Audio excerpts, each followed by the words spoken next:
কোন দিন কোন জেলায় আমরা যাব, কোন সময় যাব, এটা কিন্তু অনেক আগে আপনারাও জানেন, সেটা দেয়া হয়েছে। এটা হুট করেই ঠিক হয়নি। ফলে কিন্তু আপনারা জানেন, আমাদের সদস্য সচিবও বললেন যে মুজিববাদী সন্ত্রাসীরা, নিষিদ্ধ ঘোষিত সংগঠন ছাত্রলীগ এবং আওয়ামী লীগ এবং তার অঙ্গ সংগঠনের সন্ত্রাসীরা আমাদের গোপালগঞ্জের কর্মসূচিতে হামলা করেছে। জাতীয় নাগরিক পার্টি এবং গণ অভ্যুত্থানের নেতৃবৃন্দদের হত্যার উদ্দেশ্যে তারা সেই কর্মসূচিতে জঙ্গি কায়দায় হামলা করে।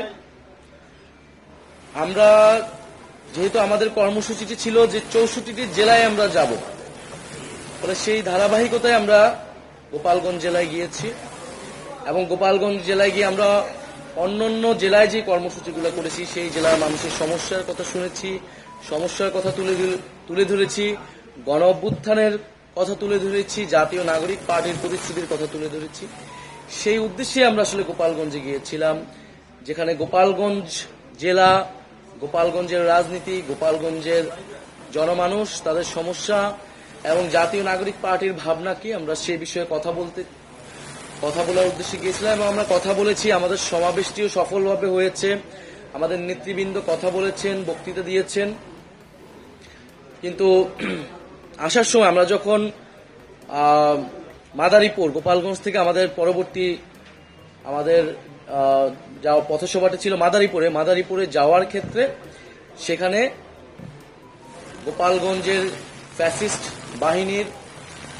ফ্যাসিস্ট আওয়ামী লীগের সন্ত্রাসীরা, মুজিববাদী সন্ত্রাসীরা হামলা চালায়, গুলিবর্ষণ করে, দেশীয় অস্ত্রশস্ত্র নিয়ে আমাদের গাড়িবহরে হামলা করে এবং সেখানে যারা নিরাপত্তা বাহিনী ছিল, আইন শৃঙ্খলা বাহিনী এবং সেনাবাহিনী, তাদের উপরে হামলা চালায় এবং এক পর্যায়ে তাদের সহায়তায় আমরা সেখান থেকে খুলনায় চলে আসি এবং আমাদের আজকের যে পথসভাটি ছিল মাদারীপুর এবং শরীয়তপুর, সেটি স্থগিত করা হয়েছে সেই আজকের এই ঘটনার কারণবশত।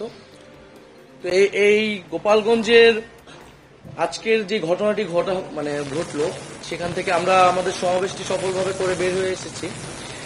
কিন্তু এটা দেশবাসীর কাছে স্পষ্ট এবং পুরো বিশ্ববাসীর কাছে স্পষ্ট হয়েছে যে আসলে আওয়ামী লীগের যে আসল রূপ, যে একটা মুজিববাদী সন্ত্রাসী ফ্যাসিস্ট এবং একটা জঙ্গি বাহিনীতে তারা রূপান্তরিত হয়েছে, তারা একটা গণতান্ত্রিক বা কোনো একটা রাজনৈতিক দলের মধ্যে পড়ে না, সেই রূপটা কিন্তু